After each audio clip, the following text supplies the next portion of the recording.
तो गाइस कैसे हैं आप सब लोग। डिवाइन डेथ स्टार के एपिसोड 157 के साथ हाजिर हो। तो लास्ट एपिसोड के एंड पे हमने देखा था कि हमारा जो कैप्टन्स होते हैं, कमांडर्स होते हैं, वहां पर उस फाइटिंग को अब स्टार्ट करते हैं और वहां पर उन बाकी सभी लोगों को फाइट करने का मौका इतना नहीं मिल रहा होता क्योंकि डिसाइपल्स को तो वहां पर गिरफ्तार कर लिया गया होता है। स्पेशली सुप्रीम फ्लेम ड्रैगन जो होता है वो खुद वहां पर आकर उनसे कहता है कि मुझे अरेस्ट कर लो। हाँ, मैं वही ड्रैगन हूँ जिसके बारे में सभी लोग यहाँ पर बातें करते हैं। अगर मुझे गिरफ्तार कर लोगे तो ज्यादा बेहतर रहेगा। जबकि उनमें से एक जो होता है उसके कपड़ों के अंदर से उसकी पॉपी निकाल लेता है जो कि उसने अपने मुंह में रखी होती है। वो उसे कहता है मेरी पॉपी मुझे वापस दे दो, इसके बिना तो मेरा गुजारा नहीं चलेगा। जब किसी के साथ ही सोल्जर उसे कहता है कि चुपचाप घुटने टेक कर बैठ जाओ वरना तुम्हें यहीं पर मार डालेंगे। तो इसी के साथ ही हमारा चोंग म्योंग कहता है कि ये बंदा तो यहाँ पर रेजिस्ट भी नहीं कर रहा है, इसका मसला क्या है। जबकि वो उनसे कहता है कि रेजिस्ट करने का फायदा ही क्या है, वैसे भी तुम्हें 5 साल बाद मरने वाला हूँ और वैसे भी एक ऐसा क्लैन जिसको तुम लोगों ने मारने का ठान ही लिया है, तुम लोग यहाँ पर इसको एक्सटर्मिनेट करने वाले हो, तो मैं ऐसे क्लैन के साथ क्यों मरूंगा। इसी के साथ ही वो योन से कहता है कि देखो तो जरा, तुम तो यहाँ पर एक रूइन फोर्ट्रेस सेक्टर के डिसाइपल निकले और ऊपर से एक ब्लू रोब वाले निकले और साथ ही सिर्फ इतना नहीं बल्कि तुम तो रूइन फोर्ट्रेस सेक्टर के मास्टर के डिसाइपल भी हो।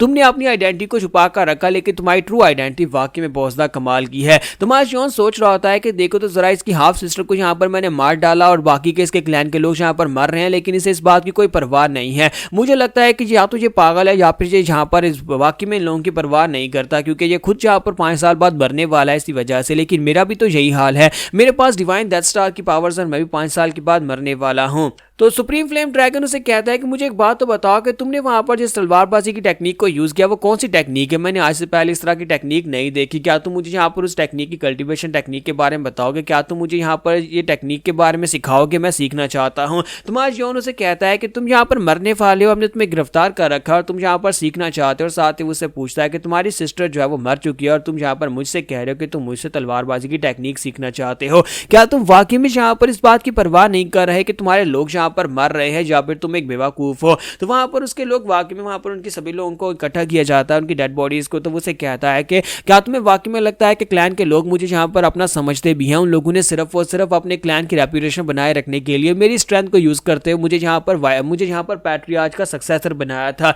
लेकिन असल में यहाँ पर इनमें से कोई भी मुझसे प्यार नहीं करता, सभी लोग मुझसे अंदर से नफरत करते हैं। सभी लोग बस यहाँ पर मेरे मरने का इंतजार कर रहे थे कि कब मैं यहाँ पर 20 साल का हूँ और मैं मर जाऊं। मुझे इस बात से फर्क नहीं पड़ता कि यहाँ पर इन सभी लोगों के साथ क्या होता है। मुझे तो बस यहाँ पर फ्लैश बाउंड तुम्हारे पास है, तुम्हारी मार्शल आर्ट्स को जानना है कि तुमने क्या क्या सीखा और तुम कितने ज्यादा स्ट्रॉन्गर हो। तुम्हारा योन सोच रहा होता है मुझे लगता है कि ये एक पागल इंसान है जो सिर्फ और सिर्फ मार्शल आर्ट्स के साथ ऑब्सेस्ड है, सिर्फ मार्शल आर्ट्स चाहिए। और इसी के साथ ही हमारा योन जो होता है वहां पर से पीछे मुड़ जाता है। तुम्हारा योन पीछे मुड़ता है और सोच रहा होता है कि मुझे लगता है कि इस तरह के ओपोनेंट्स मुझे और बहुत ज्यादा मिलते रहेंगे। इसके साथ जो भी होगा अब यहाँ पर कमांडर्स डिसाइड करेंगे। तो वहां पर जितने भी उनके जो साथी होते हैं उन लोगों को भी वहां पर पकड़ लिया गया होता है। वो सभी लोग जो कि हांगबू क्लैन के साथी थे उनके सभी यंग मास्टर्स को भी वहां पर पकड़कर उन लोगों ने बंदी बना लिया होता है। तो अब यहाँ पर ये सारी फाइट जो होती है इसी तरह चलने वाली है। ब्लू रोब्स वाले जो होते हैं वहां पर मिस शिंग से भी कह रहे होता है कि तुमने भी यहाँ पर बहुत ही अच्छा काम किया है, तुमने यहाँ पर फाइनली अपने पहले मिशन को पूरा कर ही लिया। और वो भी काफी ज्यादा खुश हो रही है। जबकि साइड के ऊपर हमारी मिस बेग को दिखाता है कि वो उसे कहती है कि तुमने यहाँ पर अपने पहले मिशन को पूरा किया और तुमने यहाँ पर उन फायर पैलेट्स को भी काफी अच्छे से हैंडल किया है। जबकि हमारा योन उससे पूछ रहा होता है कि आप मुझे यहाँ पर कोई ऐसा तरीका बता सकती हो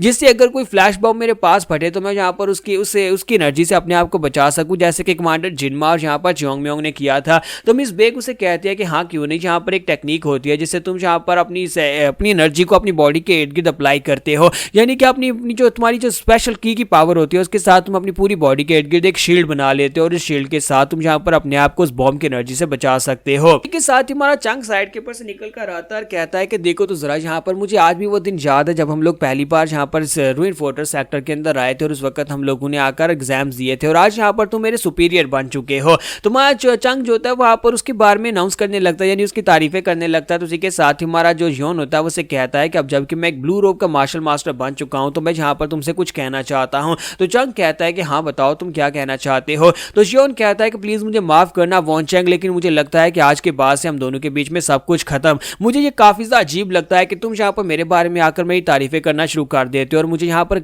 ये कहने में काफी ज्यादा शर्मिंदगी भी हो रही है क्योंकि तुम मेरे दोस्त हो। इसी वजह से आज के बाद से मैं ये सब कुछ खुद से कर लूंगा। जैसे वो इतनी बात करता है तो हमारा चंग बेचारा रोना शुरू कर देता है और कहता है क्या तुम ये खुद करना चाहते हो। फिर साथ ही वो उसे कहता है कि क्या तुम्हें पता भी है कि मेरी जिंदगी के अंदर यही कुछ अच्छे पल थे जो तुमने मुझसे छीन लिए हैं। क्या तुमने वाकई में यहाँ पर ये सोच लिया है कि तुम यहाँ पर मुझसे नाता तोड़ रहे हो? क्या तुम यहाँ पर मेरे साथ ये सब कुछ कर रहे हो? यहीं पर दूसरी तरफ दिखाता है कि सुप्रीम ड्रैगन जो होता है उन लोगों से कहता है कि मैं यहाँ पर तुम्हारी रेडिएंट डीमन स्क्वाड स्क्वाड को ज्वाइन करना चाहता हूँ, मैं डीमन बेन ग्रुप को ज्वाइन करूंगा जिसमें योन है। तो ये बात सुनने के बाद सभी लोग काफी ज्यादा हैरान होते हैं। सुप्रीम फ्लेम ड्रैगन उन लोगों से कहता है कि मैं एक पालतू कुत्ते की तरह जहां पर तुम लोगों को फॉलो करूंगा, यानी कि मैं जहां पर तुम्हारे हर ऑर्डर को फॉलो करूंगा। तो ये बात सुनने के बाद चंग कहता है लगता है ये पागल हो गया है, ये तो जहां पर अपने आप को एक पालतू कुत्ता कहने को तैयार है हमें ज्वाइन करने के लिए, क्या इसके अंदर वाकई में जहां पर सेंस खत्म हो गई है। तो इसी के साथ ही हमारे कमांडर आगे बढ़ते हैं और उसे कहते हैं कि तुम जहां पर सिर्फ और सिर्फ एक प्रिजनर हो। तो इसी के साथ ही नाइलेशन स्क्वाड के कमांडर अपनी नाइलेशन एनर्जी को उसकी बॉडी के अंदर एंटर करते हैं। उनकी स्पेशल की जैसी वहां पर उसकी बॉडी के अंदर जाती है, इसी के साथ उसकी बॉडी के अंदर से फायर का एक बर्स्ट निकलता है जिसकी वजह से वो भी वहां पर काफी ज्यादा दर्द में होता है। वो चिल्लाना शुरू कर देता है और कहता है ये आपने क्या किया है।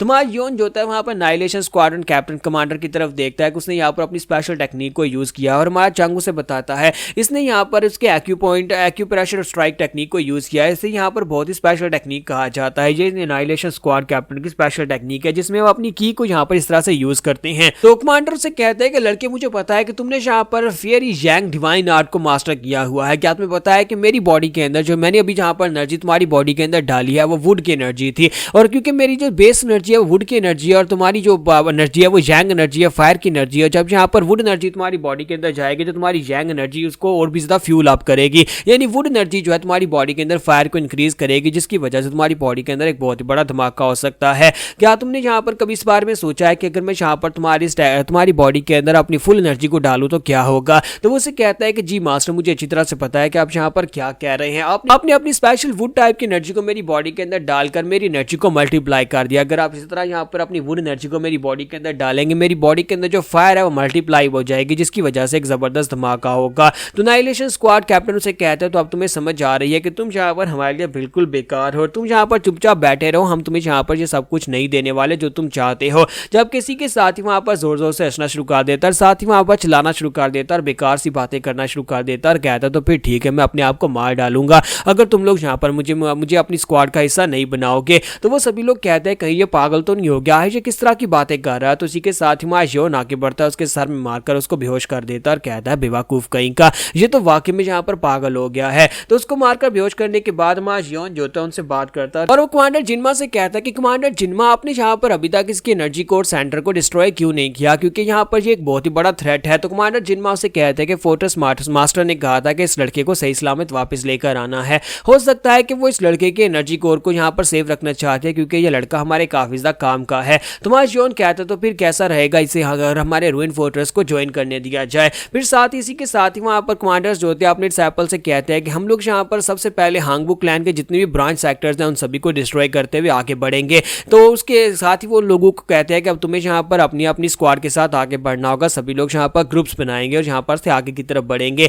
ये क्योंकि हम लोग यहाँ पर हांगबू क्लैन को डिस्ट्रॉय करने के बारे में बात कर रहे हैं तो उसके साथ ही जितने भी सेक्टर्स हैं वो उनकी मदद करने के लिए ना, इसलिए पहले यहाँ पर उनके साथी सेक्टर्स को डिस्ट्रॉय किया जाएगा। आसपास के सभी सेक्टर्स को डिस्ट्रॉय करने के बाद हम लोग हांगबू क्लैन की तरफ आगे बढ़ेंगे। तो यहाँ पर हम लोग अपनी एपिसोड 57 का एंड करेंगे और नेक्स्ट एपिसोड में देखेंगे हम लोग हांगबू क्लैन की नाइलेशन और साथ में हम लोग सुप्रीम फ्लेम ड्रैगन को देखेंगे कि उसकी किस्मत क्या है।